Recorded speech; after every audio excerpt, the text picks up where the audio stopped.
Production de bitume modifié dans un processus continu. Unité UMB12P.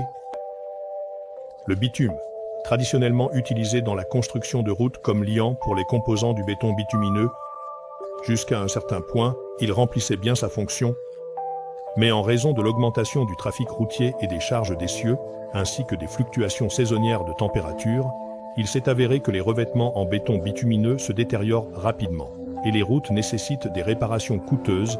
Ce problème a été résolu en combinant le bitume en rouleau avec des additifs spéciaux, ce qui donne un liant avec les propriétés requises.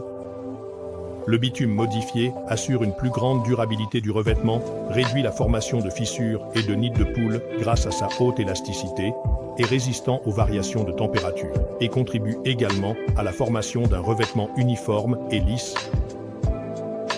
Pour la modification du bitume, Globecor produit des usines de type batch et continu. Dans le premier cas, le bitume modifié est produit en cycle de plusieurs opérations successives. Dans ce dernier cas, ces opérations sont simultanées, ce qui permet de produire du bitume modifié de manière continue. Dans cette vidéo, nous allons examiner de nouveaux équipements continus. En prenant l'unité UMB12P comme exemple, l'usine modifie le bitume avec n'importe quel additif polymère sous forme de poudre, de granulés ou de liquide à un rythme de 12 mètres cubes par heure. La technologie de modification de Globecor mise en œuvre dans l'UMB permet également d'utiliser des granulés, du caoutchouc, du soufre ou de l'acide polyphosphorique comme additif. L'unité UMB12P est montée à l'intérieur d'une structure en cadre avec des dimensions adaptées au transport dans un conteneur standard de 20 pieds. Et le cadre lui-même a une rigidité accrue. Ainsi, l'unité peut être rapidement installée ou redéployée sur le terrain lorsque l'emplacement de l'usine de béton bitumineux change. Le processus de modification du bitume commence par le chargement du polymère dans une trémie.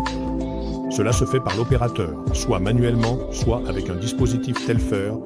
Après cela, l'opérateur règle le pourcentage d'additifs dans le bitume sur le panneau de contrôle et démarre l'unité, qui fonctionne ensuite automatiquement. Le bitume, chauffé à 160 à 190 degrés Celsius, est alimenté dans un réservoir intermédiaire avec le polymère, qui est fourni par un convoyeur.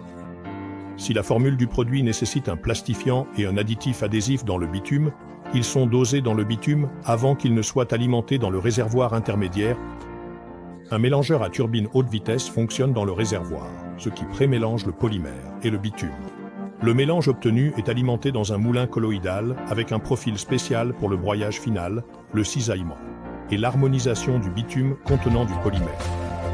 Après quoi, le produit fini est acheminé par la sortie vers un conteneur de stockage ou de transport. Ainsi, un seul passage dans le moulin suffit pour la production de bitume modifié. En même temps, la qualité du liant produit par l'unité UMB12P à action continue n'est pas inférieure à celle des liants produits par les unités batch. En même temps, l'unité UMB est plus fiable en raison du nombre réduit de mélangeurs et de moulins. Il est facile à entretenir grâce à l'automatisation du processus de modification, et l'unité nécessite moins de consommation de matériaux.